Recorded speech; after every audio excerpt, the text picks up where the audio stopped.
जय Hind everyone. Shri Ram public school के online class में आपका स्वागत है। मैं साधना द्विवेदी। पिछले वीडियो में मैंने आप लोगों को हिंदी साहित्य के पाठ 17 का भाग 1 पढ़ाया था, जिसका शीर्षक था वीर कुंवर सिंह, जिसमें मैंने आप लोगों को बताया कि सबसे पहले स्वतंत्रता संग्राम जो शुरू हुआ वो सन 1857 में शुरू हुआ और इसमें बहुत से लोगों ने भाग लिया। तो सबसे पहले वीर कुंवर सिंह के बारे में मैंने आप लोगों को बताया कि वीर कुंवर सिंह जो कि 80 वर्ष के थे, लेकिन 80 वर्ष के होने के बाद भी उन्होंने ब्रिटिश शासन के खिलाफ बहादुरी से युद्ध किया। फिर उनके बचपन के बारे में मैंने आप लोगों को बताया, उनके माता पिता के बारे में बताया और ये भी बताया कि उन्होंने अपनी पढ़ाई जो है अपने घर पर ही की, जिसमें उन्होंने हिंदी, संस्कृत और फारसी सीखी। लेकिन जो उनका मन था वो पढ़ने लिखने में नहीं लगता था। उनका मन जो था वो घुड़सवारी, तलवारबाजी और कुश्ती लड़ने में ही लगता था। तो ये सब बातें मैंने आप लोगों को पिछले वीडियो में बताया था। आज मैं आप लोगों को उसके आगे का भाग बता रही हूँ, तो ध्यानपूर्वक सुनिए।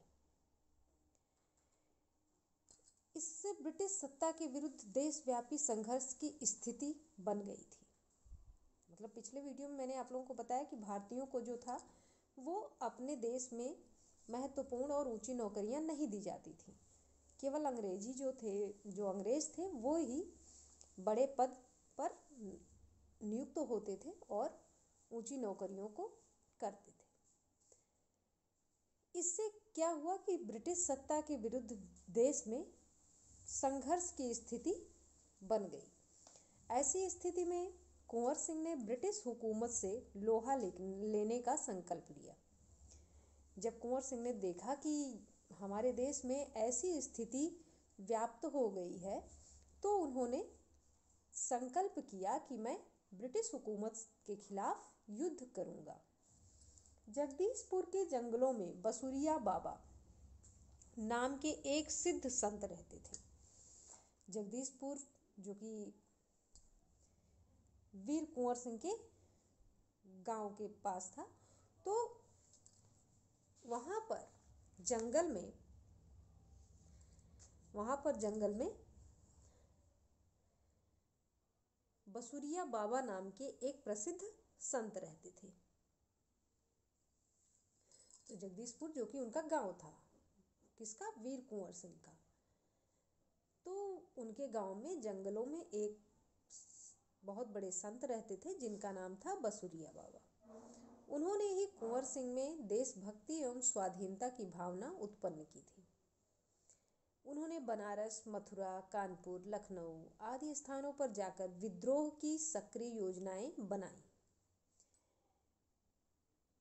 वे 1845 से 1846 तक काफी सक्रिय रहे और गुप्त ढंग से ब्रिटिश हुकूमत के खिलाफ विद्रोह की योजना बनाते रहे।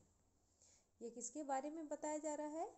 बाबा बसुरिया के बारे में। जो बसुरिया बाबा थे उनके बारे में बताया जा रहा है। उन्होंने बिहार के प्रसिद्ध सोनपुर मेले को अपनी गुप्त बैठकों की योजना के लिए चुना। सोनपुर के मेले को एशिया का सबसे बड़ा पशु मेला माना जाता है। सोनपुर का जो मेला होता था वो एशिया का सबसे बड़ा पशु मेला माना जाता था। वहाँ पे पशुओं को बेचा जाता था। वहीं पे बुला के लोग पशुओं को बेचते थे और खरीदने वाले खरीदते थे। यह मेला कार्तिक पूर्णिमा के अवसर पर लगता है। जो मेला है वो कार्तिक पूर्णिमा के अवसर पर लगाया जाता है।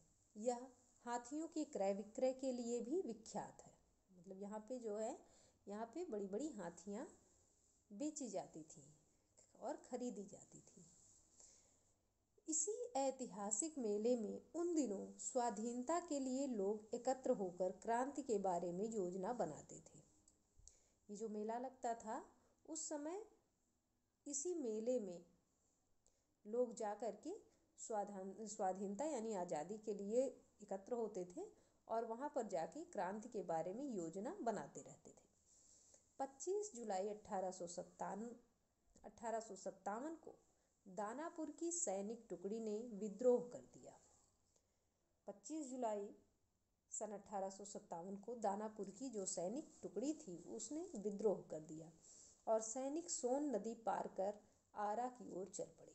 जो सैनिक थे वो क्या किए कि एक नदी थी जिसका नाम था सोन, तो सोन नदी को पार किए और उसके बाद आरा की तरफ चल पड़े। कुंवर सिंह से उनका संपर्क पहले से ही था, मतलब जो दानापुर की सैनिक टुकड़ी थी उनका संपर्क कुंवर सिंह से पहले से ही था। इस मुक्ति वाहिनी के सभी बागी सैनिकों ने कुंवर सिंह का जयघोष करते हुए आरा पहुंचकर जेल की सलाखें तोड़ दी और कैदियों को आज़ाद कर दिया। जो सैनिक टुकड़ी पहुंची वो उस सैनिक टुकड़ी का नाम क्या था? मुक्ति वाहिनी।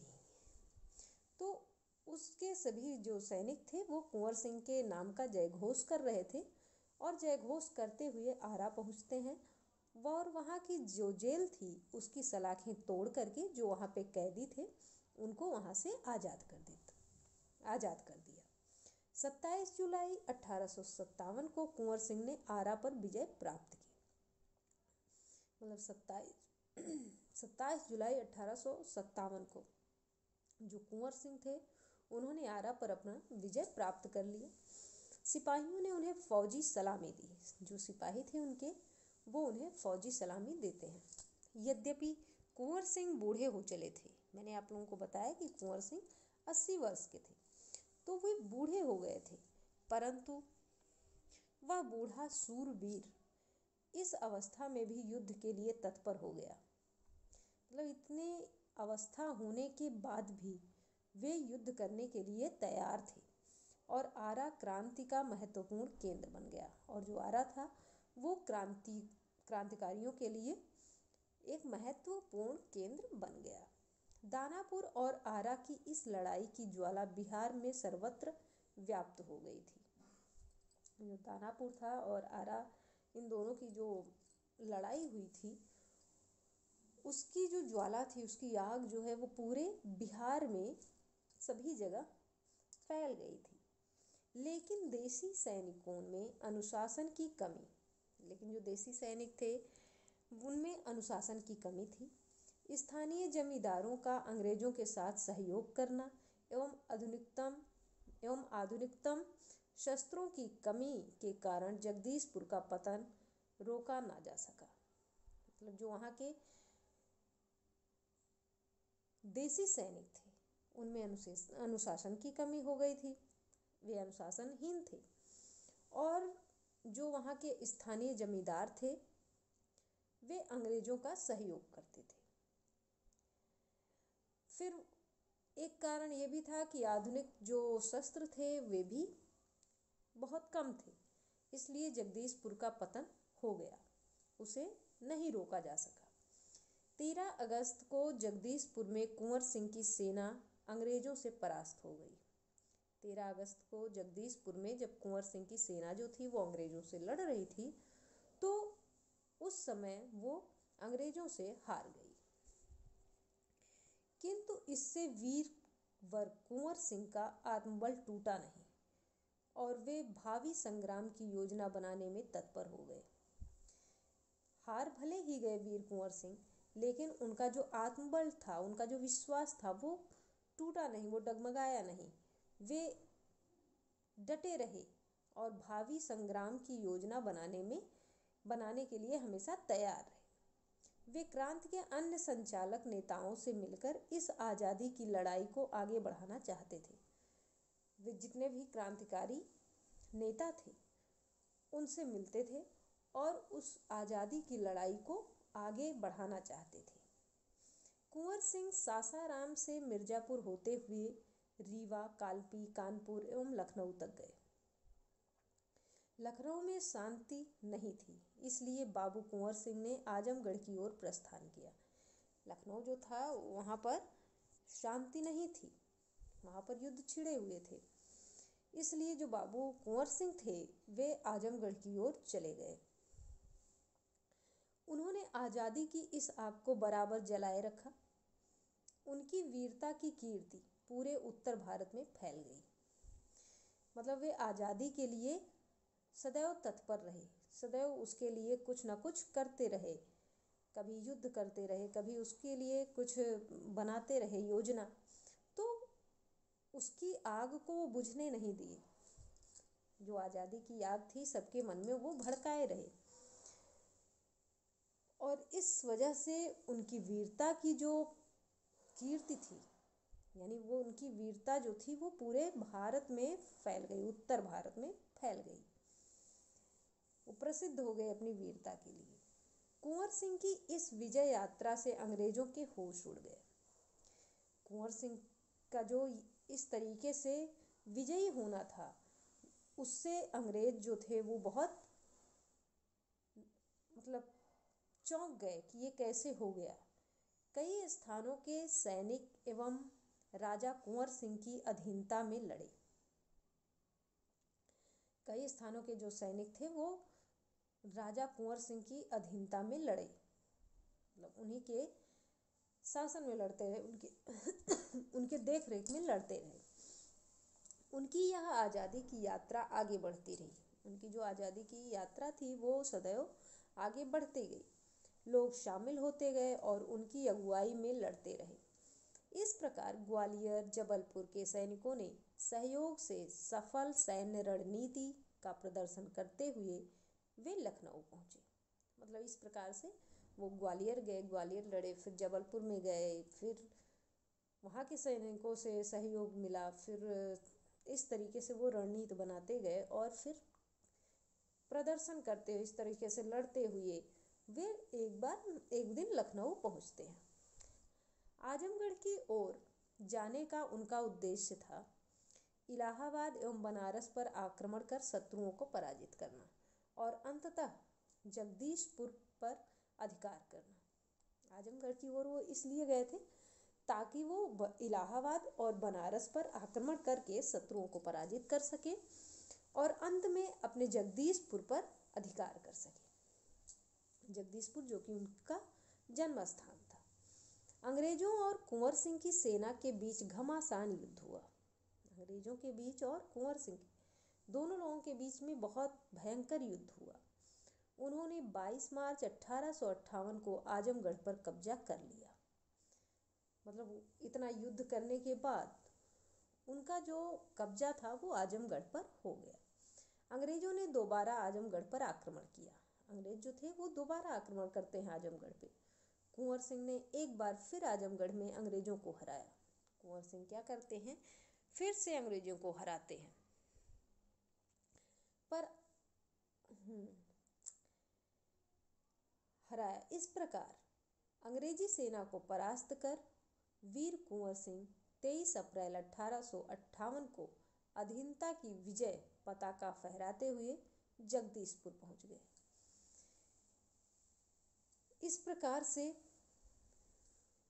जो कुंवर सिंह थे वो अंग्रेजों को हराते हुए और अपनी विजय पताका को फहराते हुए, स्वाधीनता की जो विजय पताका थी, मतलब आज़ादी की विजय पताका थी, उसको फहराते हुए जगदीशपुर पहुंच जाते। किंतु इस बूढ़े शेर को बहुत अधिक दिनों तक इस विजय का आनंद लेने का सौभाग्य न मिला। इसी दिन विजय उत्सव मनाते हुए लोगों ने यूनियन जैक यानी अंग्रेजों का झंडा उतार कर अपना झंडा फहराया। इसके 3 दिन बाद ही 26 अप्रैल 1858 को यह वीर इस संसार से विदा होकर अपनी अमर कहानी छोड़ गया। मतलब वो अपने जगदीशपुर को भी आज़ाद करा लेते हैं अंग्रेजों से और वहाँ पर भारत का झंडा फहराते हैं। अंग्रेजों का झंडा उतार देते हैं और अपना झंडा फहराते हैं विजय उत्सव का। और इसके बाद 3 ही दिन बाद 26 अप्रैल 1858 को उनकी मृत्यु हो जाती है। स्वाधीनता सेनानी वीर कुंवर सिंह युद्ध कला में पूरी तरह कुशल थे। छापामार युद्ध करने में उन्हें महारत हासिल थी। कुंवर सिंह के रणकौशल को अंग्रेजी सेना नायक समझने में पूर्णतः असमर्थ थे। मतलब उनकी जो युद्ध करने की क्षमता थी, जो योग्यता थी, उसे अंग्रेजी सेना नायक जो थे वो नहीं समझ पाते थे। उसको समझने में वे असमर्थ थे। दुश्मन को उनके सामने से या तो भागना पड़ता था या कट मरना पड़ता था। या तो दुश्मन जो थे वो भाग जाते थे या तो फिर वे मर जाते थे। 1857 के स्वतंत्रता संग्राम में इन्होंने तलवार की जिस धार से अंग्रेजी सेना को मौत के घाट उतारा, उसकी चमक आज भी भारतीय इतिहास के पृष्ठों पर अंकित है। उनकी बहादुरी के बारे में अनेक किस्से प्रचलित हैं। कहा जाता है, एक बार वीर कुंवर सिंह को अपनी सेना के साथ गंगा पार करनी थी। अंग्रेजी सेना निरंतर उनका पीछा कर रही थी, पर कुंवर सिंह भी कम चतुर नहीं थे। उन्होंने अफवाह फैला दी कि वे अपनी सेना को बलिया के पास हाथियों पर चढ़ाकर पार कराएंगे। फिर क्या था, अंग्रेज सेनापति डगलस बहुत बड़ी सेना लेकर बलिया के निकट गंगा तट पर पहुंचा और कुंवर सिंह की प्रतीक्षा करने लगा। कुंवर सिंह ने बलिया से 7 मील दूर शिवराजपुर नामक स्थान पर अपनी सेना को नावों से गंगा पार करा दिया। मतलब ये उनकी चाल थी कुंवर सिंह की कि अगर मैं इस तरीके से कहूँगा तो जो अंग्रेज हैं वो जाके वहाँ पर इंतज़ार करेंगे। तो वही हुआ कि जब जो अंग्रेज के सेनापति थे डगलस, वो अपनी बहुत बड़ी सेना लेकर बलिया के पास गंगा तट पर उनका इंतज़ार करने लगे। लेकिन कुंवर सिंह जो थे वो बलिया से 7 मील दूर शिवराजपुर नामक स्थान पर अपनी सेना को नावों से गंगा पार करा दिया। जब डगलस को इस घटना की सूचना मिली तो वह भागते हुए शिवराजपुर पहुंचा, पर कुंवर सिंह की तो पूरी सेना गंगा पार कर चुकी थी। एक अंतिम नाव रह गई थी और कुंवर सिंह उसी पर सवार थे। अंग्रेज सेनापति डगलस को अच्छा मौका मिल गया। उसने गोलियां बरसानी आरंभ कर दी। तब कुंवर सिंह के बाएं हाथ की कलाई को भेदती हुई एक गोली निकल गई। कुंवर सिंह को लगा कि अब हाथ तो बेकार हो ही गया और गोली का जहर भी फैलेगा। उसी क्षण उन्होंने गंगा मैया की ओर भावपूर्ण नेत्रों से देखा और अपने बाएं हाथ को काटकर गंगा मैया को अर्पित कर दिया। कुंवर सिंह ने अपने ओजस्वी स्वर में कहा, हे गंगा मैया, अपने प्यारे की यह अकिंचन भेंट स्वीकार करो। मतलब कुंवर जी सिंह जो थे उनको ये एहसास हो गया कि ये जो मेरा बायां हाथ है वो नहीं बचेगा। से गोली वोली अगर लग जाती है तो अगर गोली को नहीं निकाला जाता तो धीरे धीरे जहर फैल जाता है। तो इसलिए कुंवर सिंह क्या थे कि अपनी बाएं हाथ को काटकर गंगा मैया को चढ़ा देते हैं। अपने प्यारे की अनकिंचन भेंट कीजिए, मतलब अपने तरफ से भेंट देते हैं गंगा माँ। वीर कुंवर सिंह ने ब्रिटिश हुकूमत के साथ लोहा तो लिया ही, उन्होंने अनेक सामाजिक कार्य भी किए। मतलब अंग्रेजों के साथ उन्होंने युद्ध तो किया ही, लेकिन युद्ध के बावजूद उन्होंने अनेक सामाजिक कार्य किए। आरा जिला स्कूल के लिए ज़मीन दान में दी। आरा जिला में स्कूल के लिए ज़मीन दान में दे दी, जिस पर स्कूल के भवन का निर्माण किया गया। कहा जाता है कि उनकी आर्थिक स्थिति बहुत अच्छी नहीं थी, फिर भी वे निर्धन व्यक्तियों की सहायता करते थे। मतलब उनके पास इतना धन नहीं था कि वो किसी की सहायता कर सकें, लेकिन फिर भी वे निर्धन व्यक्तियों की सहायता करते थे। उन्होंने अपने इलाके में अनेक सुविधाएं प्राप्त की थी। उनमें से एक है आरा जगदीशपुर सड़क और आरा बलिया सड़क का निर्माण।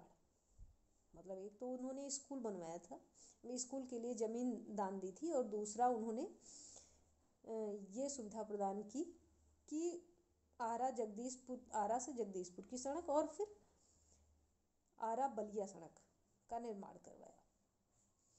उस समय जल की पूर्ति के लिए लोग कुएं खुदवाते थे और तालाब बनवाते थे। वीर कुंवर सिंह ने अनेक कुएं खुदवाए और जलाशय भी बनवाए। वीर कुंवर सिंह जो थे वो उदार एवं अत्यंत संवेदनशील व्यक्ति थे। इब्राहिम खां और किफ़ायत हुसैन उनकी सेना में उच्च पदों पर आसीन थे। उनके यहाँ हिंदुओं और मुसलमानों के सभी त्यौहार एक साथ मिलकर मनाए जाते थे। उन्होंने पाठशालाएं और मकतब भी बनवाए। मतलब उन्होंने हिंदुओं के लिए पाठशालाएं भी बनवाई और मुसलमानों के लिए मकतब भी बनवाए। बाबू कुंवर सिंह की लोकप्रियता इतनी थी कि बिहार की कई लोक भाषाओं में उनकी प्रशस्ति लोकगीतों के रूप में आज भी गाई जाती है। बिहार के प्रसिद्ध कवि मनोरंजन प्रसाद सिंह ने उनकी वीरता और शौर्य का वर्णन करते हुए लिखा है। अब क्या लिखा है देखिए, यहाँ पे 6 लाइन दी हुई हैं। चला गया यूं कुंवर अमरपुर, साहस से सब अरिदल जीत, उसका चित्र देखकर अब भी दुश्मन होते हैं भयभीत। वीर प्रश्मिनी भूमि धन्य वह, धन्य वीर वह धन्य अतीत, गाते थे और गावेंगे हम हरदम उसकी जय का गीत। स्वतंत्रता का सैनिक था, आज़ादी का दीवाना था, सब कहते हैं कुंवर सिंह भी बड़ा वीर मर्दाना था। तो आपका जो ये पाठ है यहीं पे समाप्त होता है। अब इससे संबंधित कुछ प्रश्न हैं जिन्हें आप अपनी उत्तर पुस्तिका में लिख लीजिएगा।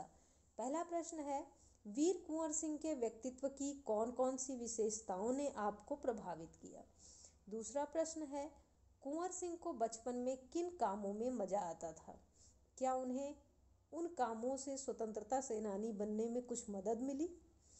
तीसरा प्रश्न है, सांप्रदायिक सद्भाव में कुंवर सिंह की गहरी आस्था थी, पाठ के आधार पर कथन की पुष्टि कीजिए। चौथा है, पाठ के किन प्रसंगों से आपको पता चलता है कि कुंवर सिंह साहसी, उदार एवं स्वाभिमानी व्यक्ति थे। पांचवा है, आमतौर पर मेले मनोरंजन, खरीद फरोख्त एवं मेल जोल के लिए होते हैं, वीर कुंवर सिंह ने मेले का उपयोग किस रूप में किया। तो ये 5 प्रश्न हैं। इसके बाद निबंध से आगे 2 प्रश्न और दिए हैं कि सन 1857 के आंदोलन में भाग लेने वाले किन्हीं 4 सेनानियों पर 2-2 वाक्य लिखिए। तो 2-2 वाक्य लिखने हैं। फिर दूसरा, सन 1857 के क्रांतिकारियों से संबंधित गीत विभिन्न भाषाओं और बोलियों में गाए जाते हैं, ऐसे कुछ गीतों को संकलित कीजिए। तो दूसरा प्रश्न आपको नहीं लिखना है, पहले का केवल आप उत्तर लिखोगे निबंध से आगे में, और निबंध से में आप इन 5 प्रश्नों के उत्तर लिखोगे, यानी ये सब मिला के आपको 6 प्रश्नों के उत्तर लिखने हैं। तो इन सबको अपनी उत्तर पुस्तिका में लिख लीजिएगा और याद कर लीजिएगा, और साथ ही इस पाठ को ध्यानपूर्वक पढ़ लीजिएगा, और जितना भी सन दिया है, किस सन को क्या हुआ, इसे भी याद कर लीजिएगा। तो बस आज इतना ही। धन्यवाद।